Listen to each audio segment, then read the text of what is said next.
კი ბატონო. მე ზოგადად რაც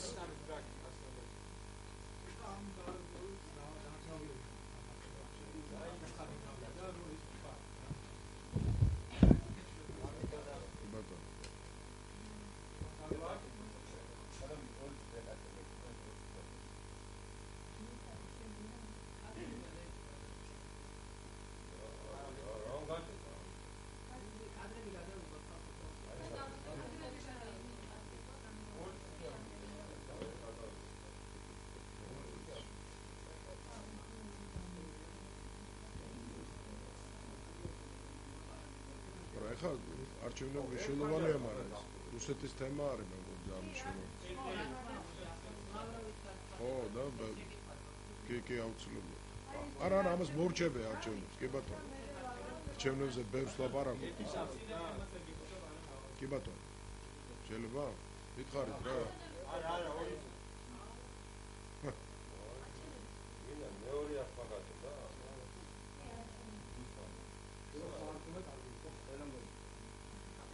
მა როგორ არის? კარგია?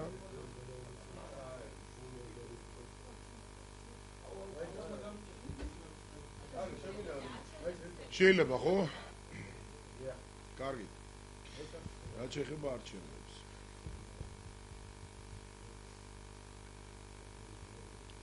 ნამდვილად ვფიქრობ, რომ ხელისუფლებას შეეძლო გაცილებით უკეთ ჩაეტარებინა ეს არჩევნები, უკეთესი გარემო ყოფილიყო შექმნილი, ძალიან ბევრი დარღვევაა, რომელიც ჩვენ ნახეთ არჩევნების დღესაც და არჩევნებამდე, ძალიან ბევრი პრეტენზია იყო.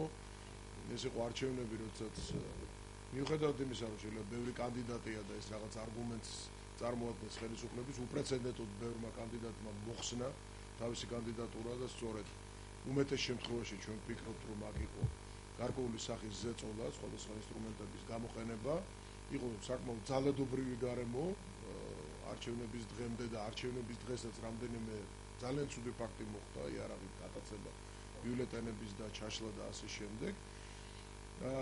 აქედან გამომდინარე, ის შეფასებები, რაც ჩვენ გვესმის იგივე არასამთავრობო სექტორის მხრიდან, მიგვაჩნია, რომ ძალიან ბევრი ობიექტური შენიშვნაა და შემაშფოთებელი ტენდენცია, მაგალითად უპრეცედენტოდ მაღალი ეგრეთ წოდებული ბათილი ბიულეტენები ძალიან ბევრ უბანზე, მხოლოდ თბილისში, როგორც ჩვენ ვიცით, დაახლოებით 40,000 ასეთი ბათილი ბიულეტენია, რომელშიც მაგალითად მელიას ხმები იყო თითქმის 12,000-მდე გაბათილებული და ასე შემდეგ. ეს კიდევ ერთხელ მიუთითებს იმაზე, რომ ძალიან ბევრი რამ არის გასაკეთებელი, სანამ ჩვენ მივავთ სტადიამდე, რომ შევაფასოთ როგორც საუკეთესო არჩევნები, ჩვენ მართლაც გვქონდა წინა ორი არჩევნები მაღალი სტანდარტის, მიუხედავად იმისა, რომ ნაციონალური მოძრაობა დამარცხდა, ამიტომ ჩვენ ინტერესში სულადაც არ არის კრიტიკული დამოკიდებულება გქონდეს და ცუდი ვთქვათ, იგივე ადგილობრივ არჩევნებთან დაკავშირებით. ამაზე ხელისუფლება უნდა იფიქროს პირველ რიგში, რომ არ მიცეს არავის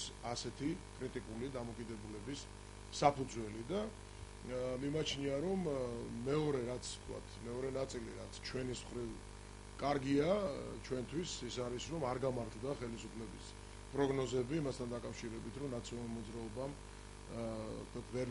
ვერ უნდა გადაელახა პრაქტიკულად ბარიერი და გამქრალიყო რადარები და როგორც ეს სიტყვა დამკვიდრდა რაღაცნაირად ჩვენს პოლიტიკურ ლექსიკონში. ჩვენ ძალიან მადლიერი ვართ იმ ადამიანების, ვინც მოგბრძანდნენ გარკვეული რისკი, ზოგისთვის მეტი, ზოგისთვის ნაკლები, მაგრამ გადალახეს ეს ბარიერი და მოვიდნენ და აგერ თბილისში თითქმის 30%-მდე იყო მხარდაჭერა და საქართველოში უფრო მაღალი შედეგი ვიდრე საპრეზიდენტო არჩევნებზე. ამიტომ ხელისუფლებას ეს არ უნდა აშინებდეს, ჩემი აზრით არ უნდა იყოს გადასული ძირითადად ოპოზიციის განადგურების ცდილობაზე, არამედ იმ ოპოზიციასთან, რომელიც ხელის შემწყობია სწორედ საქართველოს ევროპული და პროგრესული კურსის, მასთან უნდა კონდეს მეტი თანამშრომლობა. თუ ამის გონიერება ეყოფა ხელისუფლებას, შეიძლება რაღაცას მიაღწიოს. თუ არა და მე ვფიქრობ, რომ გაცილებით უფრო რთულად განვითარდება ქვეყანაში მოვლენა. კი. თუ გინდათ მეორე ტურები არ მithქვამს, ასევე ძალიან მნიშვნელოვანია, რომ ბევრ ქალაქში გაიმართა და გაიმართება მეორე ტური, ახლა არის დავა, როდის დაინიშნება CSKO-ს მხრივ თარიღი, ეს თარიღი უნდა იყოს გათვალისწინებით იმ პროცედურების, რაც არის სასამართლო დავების, სხვა საჩივრების განხილვის კანონიერ ვადებში უნდა გამოცხადდეს და არა პოლიტიკური მიზანშეწონილობის გამო და ჩვენ გვინდა მოუწოდოთ ცენტრალურ საარჩევნო კომისიას რომ შეეცადოს ყველანაირ სახელმწიფო შეთავაზებებს და რაღაც ზეწოლის ცდელობას აარიდოს თავი და მიიღოს კანონიერი გადაწყვეტილება. უგულავაზე გუშინ გავაკეთეთ შეფასება. გინდა?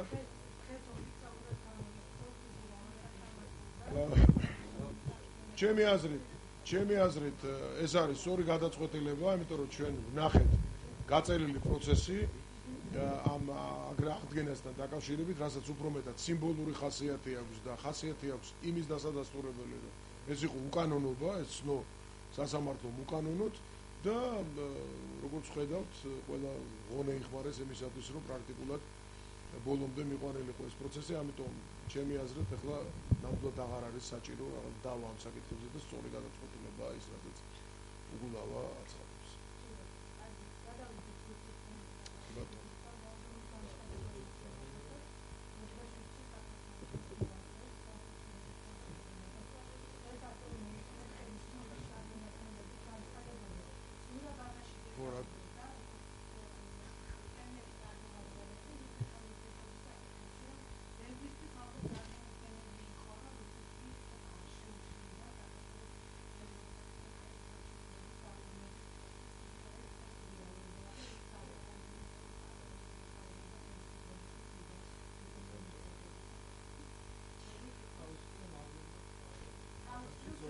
მე საერთოდ ვფიქრობ, რომ განცხადებები, რომ ჩვენ რუსეთთან რაიმე წარმატებას მივაღწიეთ, არის აბსოლუტურად არაადეკვატური.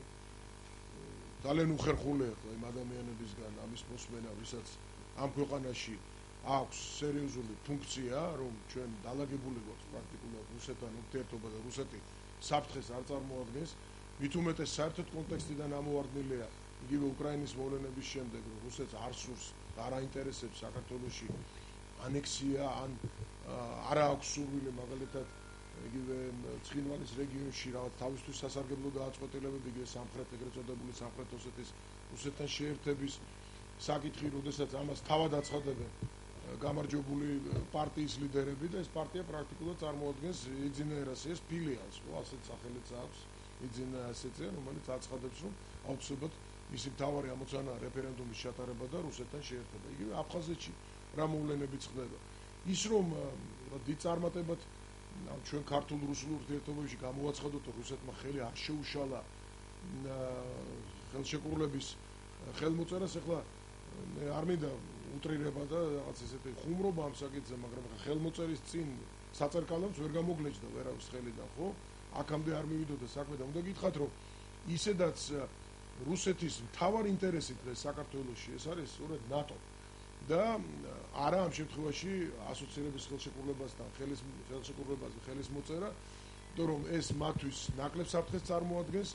თუ ეკონომიკურ ფაქტორებზეა ლაპარაკი, ქართული ეკონომიკა რუსეთის ეკონომიკაზე დიდ ზეგავლენას ალბათ ვერ მოახდენს, თუნდაც სწრაფად ამოქმედდეს ხმა და ყოვლისმომცველი ვაჭრობის ეს მუხლი და სხვა მუხლები, ამიტომ მათი მთავარი ამოცანაა სწორედ ნატოსთან დისტანცირება საქართველოსი, რაც როგორც ხედავთ ამ ეტაპზე, თუ კი განცხადებებს მოусმენთ, რაც კეთდება, პრაქტიკულად მიღწეულია, რომ საქართველოს მაპზე ლაპარაკი დღესდღეობით არ არის.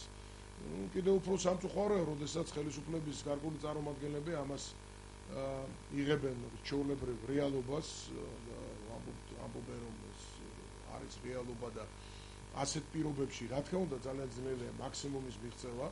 საერთოდ ასე არის ხო პოლიტიკაშიც და მით უმეტეს ამ ასეთი ტიპის ურთიერთობებში თუ შენ არ ანახებ მაქსიმალურად სურვილს და არ იბრძვი იმისათვის, რომ მოიპოვო რაიმე, მით უმეტეს ისეთ გარემოში, როცა ბევრი სკეპტიკოსია იგივე ნატოსთან მიმართებაში, არიან მოწინააღმდეგე მხარეებიც, შენი პოზიციის სისუსტე და სირბილე ყოველთვის იქნება დასრულებული ასეთივე გადაწყვეტილებით და მე ვფიქრობ, რომ თუ დარჩენილ დროში საქართველოს ხელისუფლება მოახერხებს კიდევ უფრო აქტიურად იბრძოლოს იმისათვის, რომ მონახული იყოს შესაბამისი მოდალობა, ისეთი ფორმა, როდესაც იგივე ბუქარესტის სამიტის გადაწყვეტილება შესრულდება და საქართველოს ოდესმე გახდება ნატოს წევრი, ოღონდ ეს შეიძლება არ იყოს აუცილებელი პირობით, როგორც არის მაგალითად იგივე მაპი გაწევრიანების გეგმის სხვა ფორმა შეიძლება იყოს შეთავაზებული და ამაზე არის საჭირო მუშაობა, არა იმის ლაპარაკი, რომ კი ბატონო, თქვენ თუ ესე გინდათ, ჩვენ ესე მოვიწევთ. ჩვენ სხვა გზა მე მგონი არ გვაქვს და თუ ვინმე თავს ირწმუნებს და სხვასაც არ წმუნებს, რომ რუსეთი არ წარმოადგენს საქართველოსთვის საფრთხეს, მე ვფიქრობ, ღრმად ხდება. განცხადებები აგერ იყო წინა კვირას რუსეთის ეკონომიკის სამინისტრომ ასევე გააფრთხილა მოლდოვა და ეს გაფრთხილება, ასე ვთქვათ, საკმაოდ ისეთი მკაცრიც არის, რომ იქნება ასოცირების ხელშეკრულების შემდეგ კონკრეტული სანქციები, რომელიც ამოქმედდება. ეს გაკეთდა ლავროვის პირით აგერ საქართველოს მიმართ და მე დარწმუნებული ვარ, რომ რუსეთს ექნება ასეთი ზუსტი გეგმა რა უნდა გააკეთოს პოლიტიკური თვალსაზრისით, თქვათ იგივე აფხაზეთსა და სამხრეთ-ოსეთში ეგრეთ წოდებულში და რა შეიძლება იყოს ეკონომიკური როგორი ეკონომიკური გადაწყვეტილებები შეიძლება იყოს. ჩვენ ვაფრთხილებდით ყოველთვის ხელისუფლებას, რომ დამოკიდებულება რუსეთის ეკონომიკაზე არის ძალიან სახიფათო თამაში და ძალიან სახიფათო გადაწყვეტილება. ეს ყოველთვის შეიძლება შეიცვალოს ნებისმიერი, ასე ვთქვათ, პოლიტიკური მოტივით. და ყოველთვის შეიძლება ამ საბაბის პოვნა რუსეთის მხრიდან და ეს გამოიწვევს გაცილებით უფრო მტკივნეულ შედეგებს, ვიდრე ის, რომ რამოდენიმე კომპანიამ შეიძლება გაიტანოს მეტი ღვინო და ნახოს მოგება. ყოველ შემთხვევაში ჩვენ ვფიქრობთ, რომ საქართველოსთვის მთავარი ამოცანა ეს არის სწორედ ბაზრების დივერსიფიცირება, რაც შეიძლება სწრაფად ამ ინსტრუმენტის ამოქმედება, რასაც ითვალისწინებს მოდა ყოვლის მომცველი ვაჭრობა ევროპასთან და ჩვენი პროდუქციის სწორედ ევროპულ და სხვა ბაზრებზე გატანა და არა მხოლოდ რუსეთზე დამოკიდებულება. ამიტომ მე ვფიქრობ, რომ განცხადებები ხელისუფლებისგან უნდა იყოს გაცილებით ადეკვატური და სწორი. რაც ეხება ნატოში გაწევრიანებას, თუ ეს არის ევროპის გაერთიანებასთან ასოცირებული ხელშეკრულება.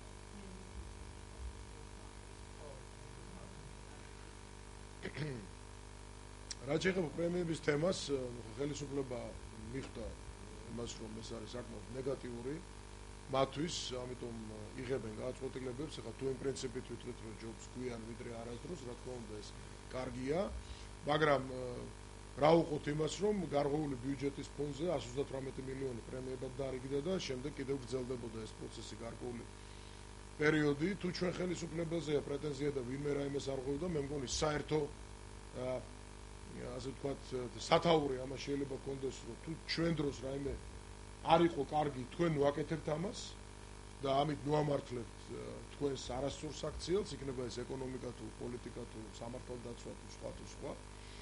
ამიტომ ის რომ მოწესრიგდეს პრემიების საკითხი ზოგადად სახელმწიფოსთვის არის სწორი, არასწორია ეს რომ პრემიები არ არსებობდეს, იმიტომ რომ мотиваციის გაძლიერებისთვის, კარგი თანამშრომლის შეფასებისთვის ეს პრემიები საჭიროა, უქნარობისთვის, რა თქმა უნდა, პრემიები არავინ უნდა მიიღოს და აქედან გამომდინარე, თუ ეს იქნება ასეთი რეგულაცია ამ კუთხით, ჩვენ ამის საწინააღმდეგო არაფერი არ გვაქვს. პარლამენტში ჩვენ არ გვაქვს პრემიები, რაც შეეხება, ვთქვათ, სხვა უწყებებს, მე ვერ გეტყვით ახლა იქ რა ვითარებაა და როგორ არის, ალბათ შემდეგ ეს წესი იმოქმედებს, რასაც მთავრობა მიიღებს.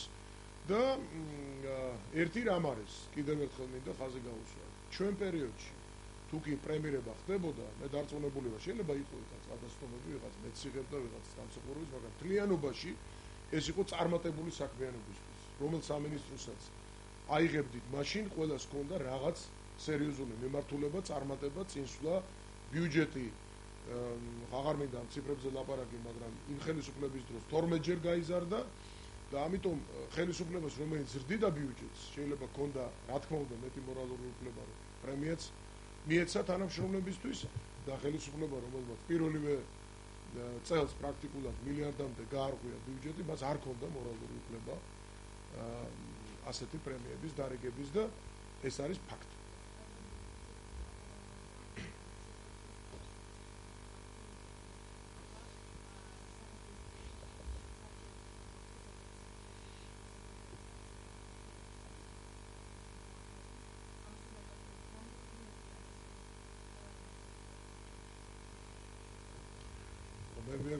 წინასწარ ვერ გეტყვით რა გადაწყვეტილებას გამოიტანს სტრასბურგის სასამართლო, ზოგადად სწორია ის სარჩელი, რომელიც მაშინ ჩვენ შევიტანეთ, როდესაც ყოველგვარი უფლებების დარღვევით უპატივცემულოდ გამოყარეს ჩვენი მოქალაქეები რუსეთიდან და ეს იყო მართლაც ქსენოფობიის ძალიან მძიმე გამოხატულება და მართლაც დანაშაული.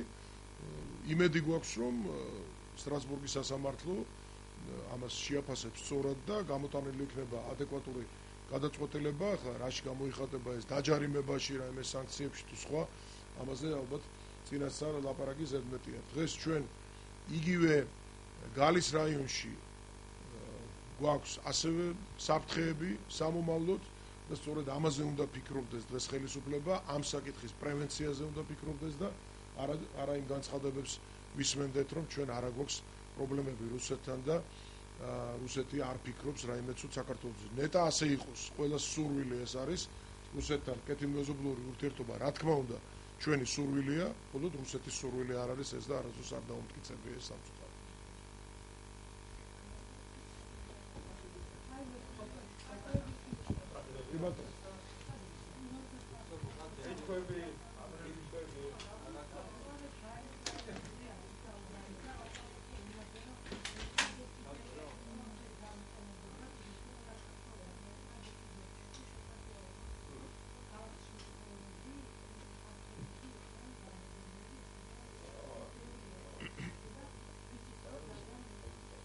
რა თქმა უნდა ეს ბერკეტია ხა რას გააკეთებს ამ შემთხვევაში ხანჯიბას ხელისუფლება ჯერჯერობით ეს არის ხო შეიცვალა იქაც მკვეთრი პრორუსული განწყობით და იქ ვიცით დამოკიდებულება მათი სულ იყო მუქარა ამ კუთხით რომ თუ იქ ქართული მოსახლეობა არ მოიქცევა წესიერად შეიძლება დატოვონ არ მიიღებენ პასპორტებს და არ იქნება სრულად ასიმილირებული მათ შეიძლება დაემუქროთ განდევნა. ამიტომ ჩვენ როცა ვსაუბრობ მეორე ტალღაზე ეთნიკური წმენდის ამის საჭიროება არსებობს.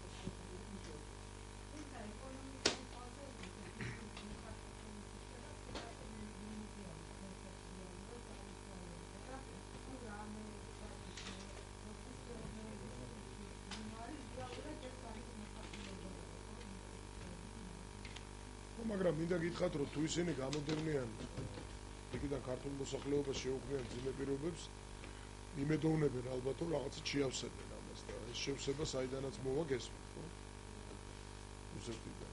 ნუ ხა აფხაზეთში უფრო რთულად არის საქმე, იმიტომ რომ იქ მაინც შიდა უკმაყოფილება არის, რაღაც ოპოზიციაც არსებობს, რაც პრაქტიკულად არ არსებობს ცხინვალში.